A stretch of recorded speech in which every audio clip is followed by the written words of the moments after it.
শেষ দিনের মতো সকাল থেকে আগারগাঁও নির্বাচন কমিশনে দেশের বিভিন্ন প্রান্ত থেকে প্রার্থিতা ফিরে পেতে আপিল দায়ের করতে কার্যক্রম চলে। সারা দেশে 723 জন প্রার্থীর মনোনয়ন বাতিলের পর গত 5 জানুয়ারি থেকে আপিল কার্যক্রম শুরু হয়ে শেষ দিন পর্যন্ত আপিল দায়ের হয়েছে 600-র কাছাকাছি। শুক্রবার বিকেল 5টা পর্যন্ত আপিল জমা নেওয়ার কথা থাকলেও সন্ধ্যা 6টার পরও বুথে ছিল দীর্ঘ লাইন। আপিল জমা দিয়ে প্রার্থীরা 1% জনমত সহ নির্বাচনী পরিবেশ নিয়ে নিজেদের শঙ্কা প্রকাশ করেন। আরও জানাচ্ছেন মিফতাক আলী।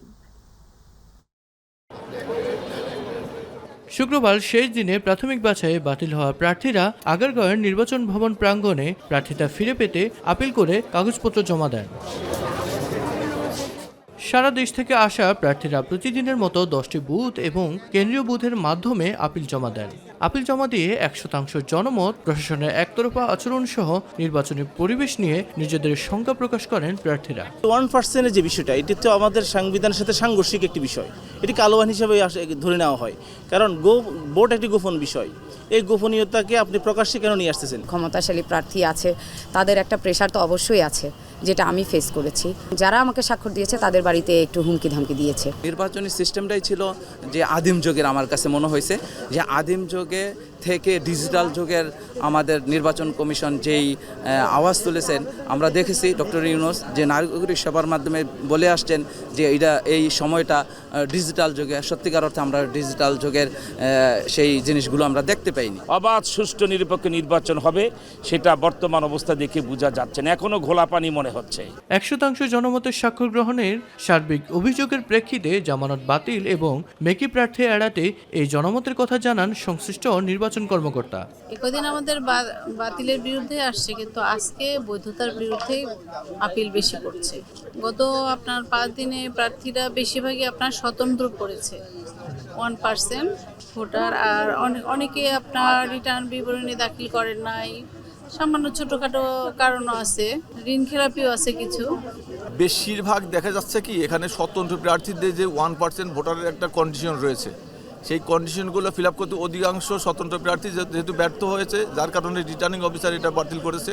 এখন ওইটার বিরুদ্ধে আপিলগুলোই বেশিবার করতেছে। আপিল দায়েরের প্রেক্ষিতে আপিল শুনানি ও নিষ্পত্তি হবে আগামী 10 জানুয়ারি থেকে 18 জানুয়ারির মধ্যে। মিফতাক আলী, মাই টিভি, ঢাকা। বিদ্যুৎ, জ্বালানি ও খনিজ সম্পদ মন্ত্রণালয় এবং সড়ক পরিবহন ও সেতু মন্ত্রণালয় এবং রেলপথ মন্ত্রণালয়ের উপদেষ্টা মোহাম্মদ ফাউজুল কবির খান বলেছেন, এই নির্বাচন আগামী 50 বছরের ভাগ্য নির্ধারণ করবে। এটা 5 বছরের জন্য নয়, কারণ এই নির্বাচনে একটি গণভোট হচ্ছে। হ্যাঁ ভোট জয়যুক্ত হলে বিভিন্ন সংস্কার বাস্তবায়িত হবে। তিনি বলেন, আগে প্রতিটি নির্বাচন রাজনৈতিক দলের অধীনে রয়েছে, তবে আগামী নির্বাচন অন্তর্বর্তীকালীন সরকারের অধীনে। এই সরকারের কোনো দল নাই। সকালে দিনাজপুর গড়ে শহীদ ময়দানে ভোটের গাড়ি পরিদর্শনকালে এসব কথা বলেন তিনি। পরে সেখানে দেশাত্মবোধক কনসার্ট অনুষ্ঠিত হয়। এ সময় বক্তব্য রাখেন তথ্য ও সম্প্রচার মন্ত্রণালয়ের উপপরিচালক আব্দুল জলিল, দিনাজপুর জেলা প্রশাসক রফিকুল ইসলাম, অতিরিক্ত জেলা প্রশাসক সার্বিক রিয়াজউদ্দিন। আমাদের কোনো বিবেচনার বিষয় না। সংস্কার প্রস্তাবে যেটা আপনাদের সামনে দেওয়া হয়েছে, সেই সংস্কার প্রস্তাব বিষয়ে আমরা করব, এবং আমরা সেই সংস্কার প্রস্তাবগুলো যদি হ্যাঁ ভোটে জয়যুক্ত করেন, তাহলে আমরা এই সংস্কার প্রস্তাবগুলো বাস্তবায়িত হবে এবং আমরা জাতি হিসেবে এগিয়ে যাব। এখন পর্যন্ত খুব ভালো লেভেল প্লেইং ফিল্ড আছে বলে মন্তব্য করেছেন প্রধান উপদেষ্টার প্রেস সচিব শফিকুল আলম। তিনি বলেন, দৃশ্যমান এমন কিছু ঘটেনি যাতে বলা যাবে যে লেভেল প্লেইং ফিল্ড নেই। দুপুরে ময়মনসিংহ নগরের শিববাড়ি মন্দির পরিদর্শন ও সনাতন ধর্মাবলম্বীদের সঙ্গে শুভেচ্ছা বিনিময় শেষে তিনি এসব কথা বলেন। প্রেস সচিব বলেন, লেভেল প্লেইং ফিল্ড নিশ্চিত করতে সরকার সব ব্যবস্থাই নিয়েছে। 2-1 লেভেল প্লেইং ফিল্ড নিয়ে কথা বললেও এখন পর্যন্ত ছোট বড় সকল দলের জন্য সমান সুযোগ বা লেভেল প্লেইং ফিল্ড আছে।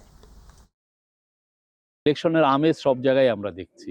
আর লেভেল প্লেইং ফিল্ড দু একটা কথা বলেন, বাট আমরা দৃশ্যমান কোনো এমন কিছু দেখছি না যে এর জন্য মানে কেউ বলতে পারবেন যে দেশে লেভেল প্লেইং ফিল্ড নেই। আমরা মনে করছি পুরোপুরি লেভেল প্লেইং ফিল্ড আছে, এবং এটা সমস্ত ছোট পার্টির জন্য যেরকম, বড় পার্টিগুলোর জন্য সেরকম।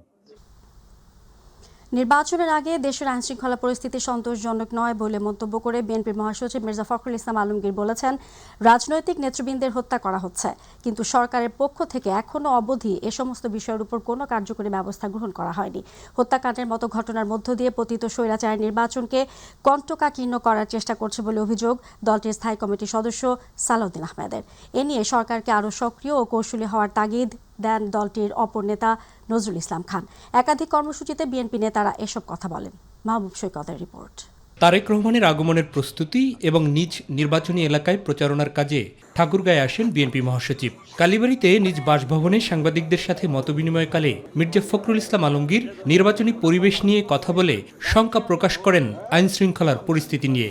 গোটা দেশের মানুষ তো অপেক্ষা করছে নির্বাচনের জন্য, কিন্তু আইন শৃঙ্খলা পরিস্থিতি যেটা দাঁড়িয়েছে সেটাতে আমি আপনার খুব সন্তুষ্ট হতে পারছি না।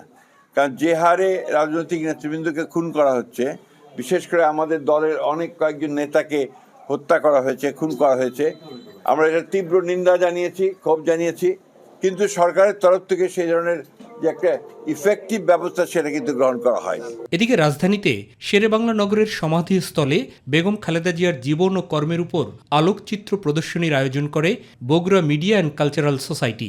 আলোকচিত্র পরিদর্শন করতে এসে বিএনপির স্থায়ী কমিটির সদস্য নজরুল ইসলাম খানও কথা বলেন আইনশৃঙ্খলা পরিস্থিতির অবনতি নিয়ে। নির্বাচন সুষ্ঠু হওয়ার জন্য আইনশৃঙ্খলা পরিস্থিতি স্থিতিশীল হওয়া, উন্নত হওয়াটা তো গুরুত্বপূর্ণ ব্যাপার, কোনো সন্দেহ নাই।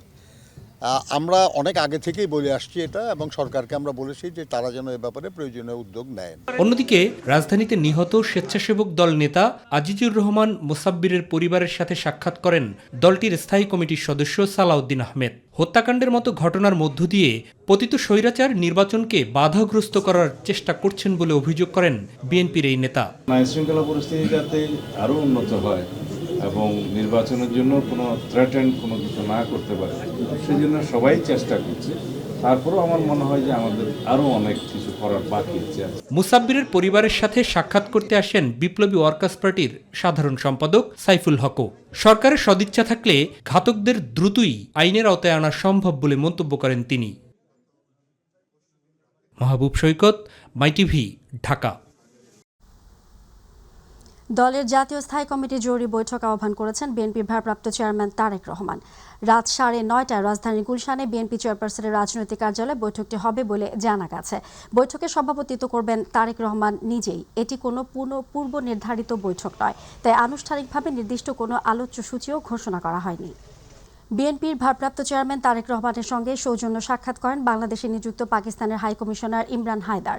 শুক্রবার বিকেলে গুলশানস্থ বিএনপি চেয়ারপারসনের কার্যালয়ে সৌজন্য সাক্ষাৎ অনুষ্ঠিত হয়।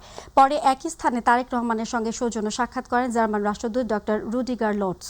এ সময় সেখানে বিএনপির অন্যান্য সিনিয়র নেতৃবৃন্দ উপস্থিত ছিলেন।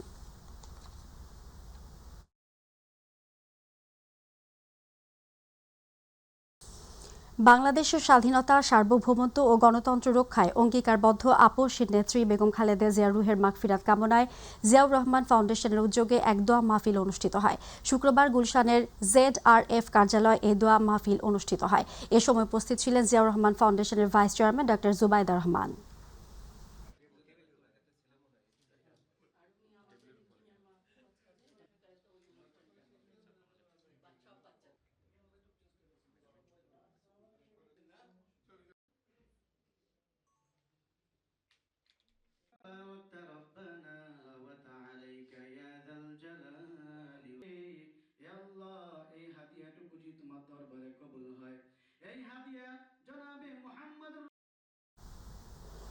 দীর্ঘ 1.5 যুগেরও বেশি সময় পর বগুড়ায় যাচ্ছেন বিএনপির ভারপ্রাপ্ত চেয়ারম্যান তারেক রহমান।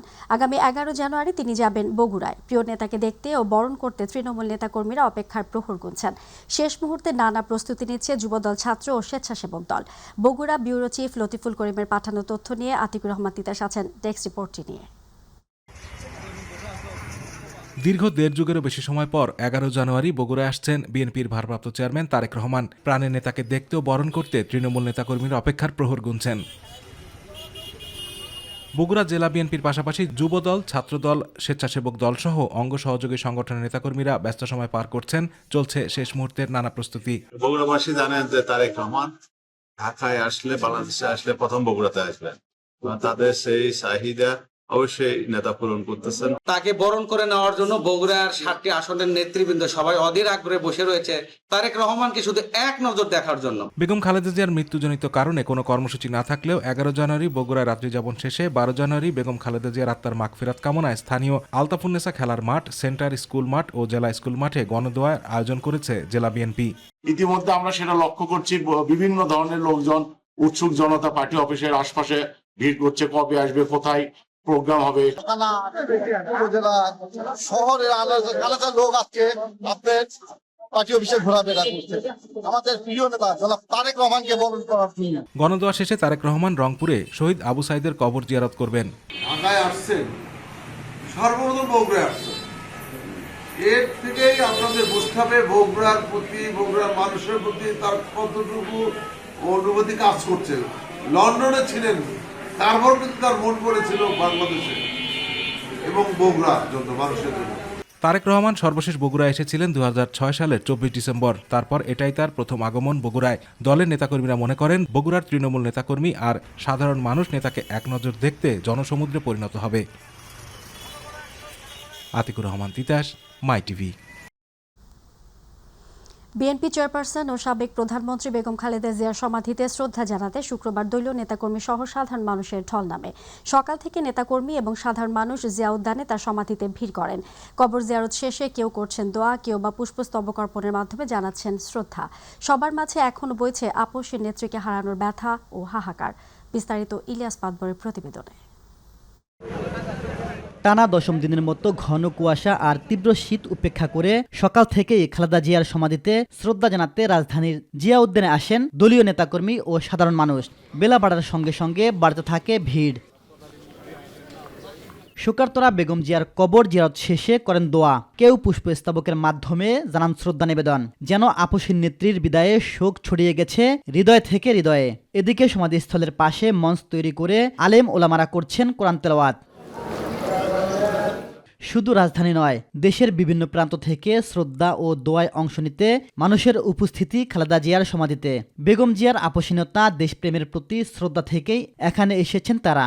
আসছি অনেকদিন, আমরা বিএনপি করি এবং নেত্রীরা ভালোবাসি, এই জন্য আসছি আর কি। ওনার যে মার্জিত যে সুন্দর কথা বলে, কথাগুলো আমার খুব পছন্দ, যে উনি খুব স্ট্যান্ডার্ড কথা বলে, খুবই ভালো লাগে কথাগুলো। কখনো তো দেখা হয় নাই, তো দেখার ইচ্ছা ছিল, এই জন্য ঘুরে দেখে গেলাম। মরহুম জিয়াউর রহমান এবং বেগম জিয়ার সততা, নিষ্ঠা যদি ওনার জেনারেশনরা যারা আছে দলকর্মীরা যদি ফলো করে তাহলে অবশ্যই সুন্দর। শ্রদ্ধা জানাতে এসে বিভিন্ন সংগঠনের নেতারা জানান প্রিয় নেত্রীকে হারানোর শূন্যতা পূরণ হবার নয়। তার ভালোটা গ্রহণ করে আমাদের ভিতরে খারাপ যতগুলি যা কিছু আছে বর্জন করা উচিত, মানুষের কল্যাণে কাজ করা উচিত। বর্তমানে তার ছেলে আমার কাছে মনে হয় আমাদের নেতা, সে তার মায়ের সব কিছুই ফলো করতেছে। আমি বিশ্বাস করি যে শহীদ জিয়ার আদর্শকে অনুসরণ করে খালেদা জিয়ার আদর্শকে তারেক রহমান অবশ্যই এগিয়ে যাবেন। বাংলাদেশের জনগণ তার পাশে থাকবে, আমরাও তার পাশে থাকবো ইনশাআল্লাহ। ইলিয়াস মাতবর, মাই টিভি, ঢাকা। পঞ্চগড়ে জেঁকে বসেছে হাড় কাঁপানো শীত। ঘন কুয়াশা আর উত্তরের হিমেল বাতাসে হিমালয় পাদদেশের এই জেলার স্বাভাবিক জনজীবন বিপর্যস্ত হয়ে পড়েছে। ভোরে তেঁতুলিয়া চলতি মৌসুমের সর্বনিম্ন তাপমাত্রা রেকর্ড করা হয়েছে 6.9 ডিগ্রি সেলসিয়াস। তীব্র শীতে সবচেয়ে বেশি দুর্ভোগে পড়েছেন খেটে খাওয়া মানুষ, দিনমজুর, যানবাহন চালক, শিশু ও বয়স্করা। এ সময় বাতাসের আর্দ্রতা ছিল 100% এবং বাতাসের গতিবেগ ছিল ঘন্টায় 10 থেকে 12 কিলোমিটার। গত কয়েকদিন ধরে দুপুরের পর সূর্যের দেখা মিললেও কাঙ্ক্ষিত উষ্ণতা পাওয়া যাচ্ছে না। ভোর থেকেই জেলার গ্রাম ও শহরের সড়ক মহাসড়ক ঘন কুয়াশায় ঢেকে যায়। কুয়াশার কারণে দৃশ্যমানতা কমে যাওয়ায় মহাসড়কে যানবাহন চলাচল ব্যাহত হচ্ছে। চালকদের ধীর গতিতে যানবাহন চালাতে দেখা গেছে। এদিকে রাজধানী ঢাকা সহ দেশের অন্তত 27 জেলায় তীব্র শীতের দাপটে কাবু মানুষ।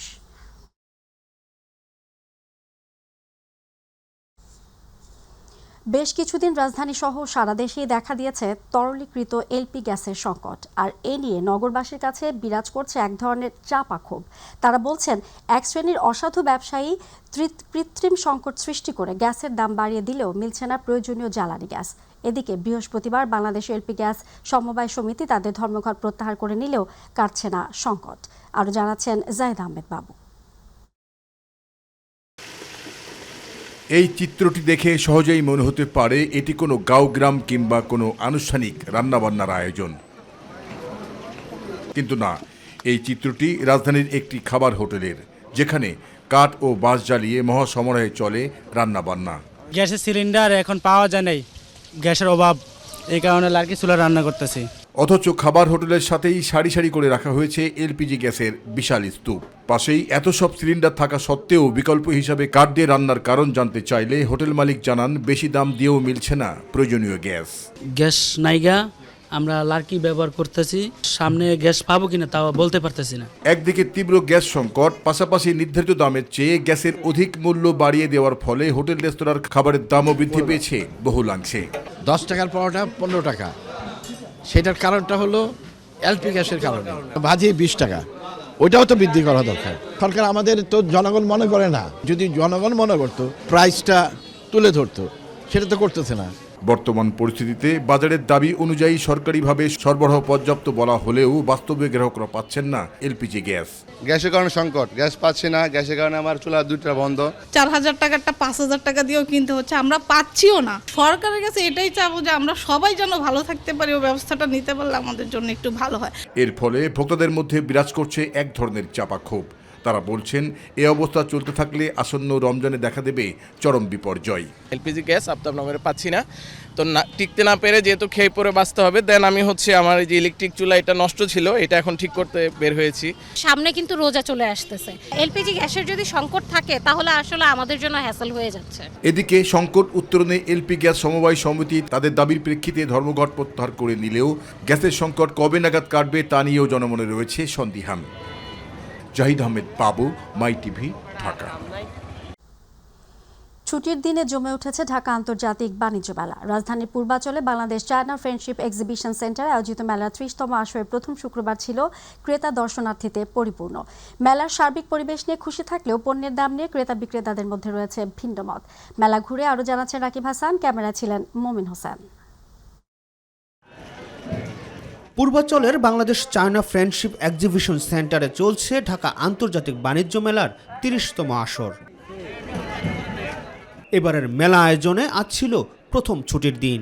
শুক্রবার সকাল থেকেই মেলা প্রাঙ্গণে আসতে থাকেন দর্শনার্থীরা। বেলা বাড়ার সঙ্গে সঙ্গে বাড়তে থাকে ভিড়।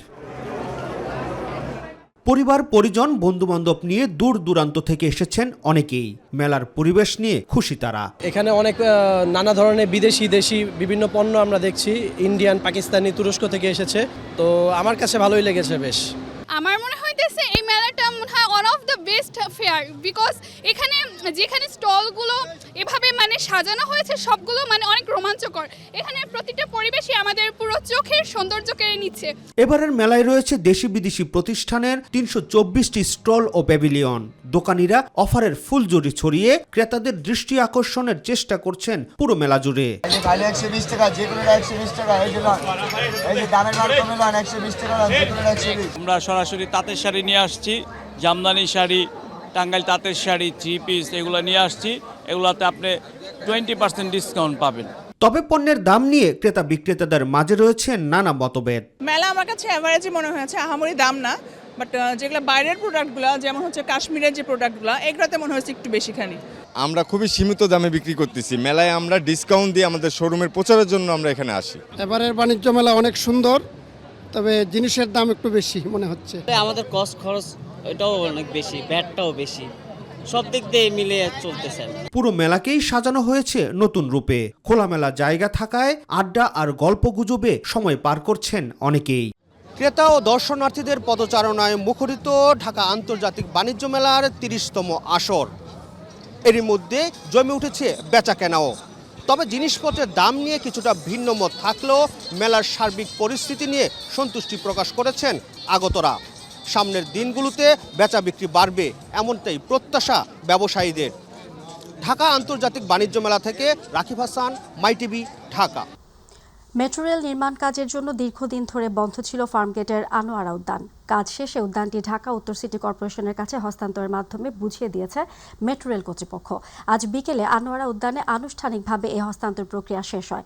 ডিএনসিসি প্রশাসক মোহাম্মদ এজাজের হাতে পার্কের কাগজপত্র তুলে দেন ঢাকা মাস ট্রানজিট কোম্পানি লিমিটেডের ব্যবস্থাপনা পরিচালক ফারুক আহমেদ।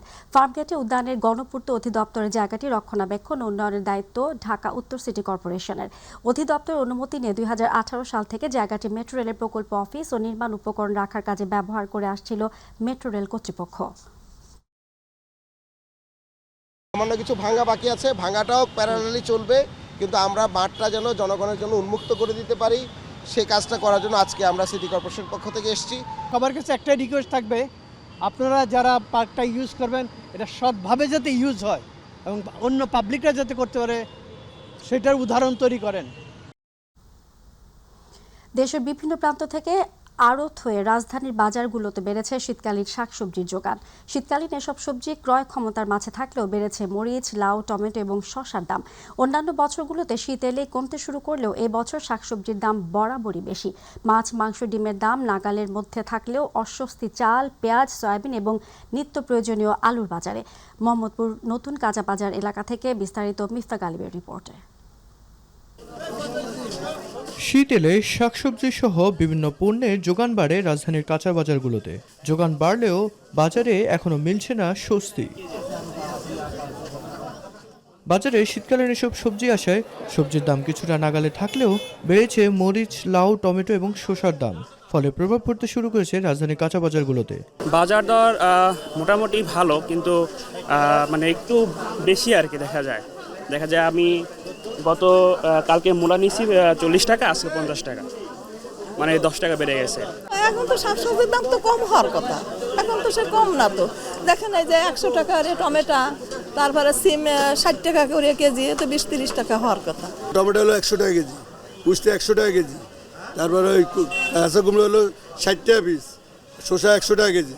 ব্রয়লার মুরগি, মাছ, মাংস সহ অন্যান্য নিত্য প্রয়োজনীয় পণ্যের দাম স্থিতিশীল থাকলেও এখনও চড়া সয়াবিন এবং পেঁয়াজের বাজার। বেড়েছে চাল এবং আলুর দাম। গত সপ্তাহ থেকে এই সপ্তাহে কেজি প্রতি আপনার মিনিকেট 2 থেকে 3 টাকা বাড়তি আছে। পোলাও চালের দাম 2 থেকে 3 টাকা বাড়তি। আবার আঠাশের দাম একটু মোটামুটি আগের মতোই আছে। যেমন আলু 25 টাকা করে ছিল, আলুর দামটা এখন দেখছি একটু বাড়ছে, 30 টাকা করে উনি বলছে। পেঁয়াজের দামও সেম 10 টাকা করে বাড়ছে। আমরাই তো মধ্যবিত্ত, আমাদের হিমশিম খেতে হচ্ছে, আর যারা মানে আর একটু নিম্নবিত্ত আছে তাদের জন্য তো আরও বেশি কষ্ট হচ্ছে। শীতকালীন পণ্যের যথাযথ বাজারজাতকরণ করলে স্বস্তি ফিরবে বলে মনে করেন ভোক্তারা। মিফতা গালিব, মাই টিভি, ঢাকা। বরগুনার বেতাগী উপজেলার হোসনাবাদ ইউনিয়নের চর সোফগালি গ্রাম 9 নম্বর ওয়ার্ডে পলিথিনে মোড়া একটি ঝুপড়ি ঘর। এখানেই মানবেতর জীবনযাপন করছেন অসহায় স্বামীহারা নারী ফাতেমা বেগম, মেয়ে শারমিন ও নাতনি মারিয়া। চরম অভাব আর অনিশ্চয়তার মধ্যে দিন কাটছে 3টি মানুষের। দর্শক, বরগুনা জেলা প্রতিনিধি মোহাম্মদ শফিকুল ইসলাম স্বপনের তথ্য ছবিতে মিফতা গালিব আছেন বিস্তারিত রিপোর্টে। মাত্র 3% জমির উপর তৈরি এই ঝুপড়ি ঘর। নেই বিদ্যুৎ, নেই নিরাপদ পানির ব্যবস্থা, নেই গোসলখানা। দুপুর খাবার বলতে সেদ্ধ আলু। শীতের রাতে পলিথিনের ফাঁক গলে ঢুকে পড়ে হিমেল বাতাস। তবুও পরিবারের মুখে কোনো অভিযোগ নেই। এই কঠিন বাস্তবতার মাঝেই বেড়ে উঠেছে 4র্থ শ্রেণীর ছাত্রী মারিয়া। সন্ধ্যা নামলেই কুপিবাতির ক্ষীণ আলোয় বই খুলে বসে পড়ে। দারিদ্র্য থামাতে পারেনি তার ইঞ্জিনিয়ার হওয়ার স্বপ্ন। ইঞ্জিনিয়ার হব, বড় হয়ে আম্মুর ইচ্ছা পূরণ করব। নাতনির লেখাপড়ার জন্য জীবনের সবটুকু উজাড় করে দিচ্ছেন দাদি ফাতেমা বেগম। তবুও চোখে মুখে স্বপ্ন একদিন মাথা উঁচু করে দাঁড়াবে আদরের মারিয়া। নাতিরাই কয় কি নানু আমি কি খাইমু, কি করমু, কই ভাই রাখ বাসা, ওই তাকে বাসাইতে আনতে পারি কোনো আনতে তাই খাওয়াই, নাহলে বুঝ দিয়ে রাখতে যাবো। অভাবের কারণে বই, খাতা, জামা কাপড় কিছুই ঠিকমতো দেওয়া সম্ভব হচ্ছে না বলে জানালেন মারিয়ার মা। বিত্তবানদের একটু সহায়তা কামনা তার চোখে মুখে। ল্যাম্প ধরাইয়া লেখাপড়া করে, পলিথিনের বেড়া ল্যাম্পের যখন বাচ্চা ঢুকে তখন তার পলি মানে না, যায় নিবা। ওর লেখাপড়া করতে একটু সমস্যা হয়, একটু কি অনেক সমস্যা হয়। আমার কোনো বিদ্যুৎ নাই, টিউবওয়েল নাই, আমার গোসল করার কোনো স্থান নাই। শীতে মানবেতর জীবনযাপন করছে অসহায় পরিবারটি। প্রশাসন পাশে দাঁড়াবে এমন প্রত্যাশা এই জুলাই যোদ্ধার। আমাদের সরকারের যে বিভিন্ন সেফটি নেট প্রোগ্রামগুলো আছে এগুলো আমরা ওর জন্য একটু ব্যবস্থা করে দিব, কারণ পড়াশোনা করে, বেশ চালাক চতুর মেয়েটা। আর আমাদের ত্রাণ শাখা থেকে আমরা যদি ওর ঘর তৈরি করার জন্য কিছু টিন দিতে পারি, আমি চেষ্টা করব। আমরা বরাদ্দ চাপাই, অনেক মানুষেরই আবেদন থাকে, সেখান থেকে যারা নিডি একদম তাদেরকে দেওয়ার ব্যবস্থা করি।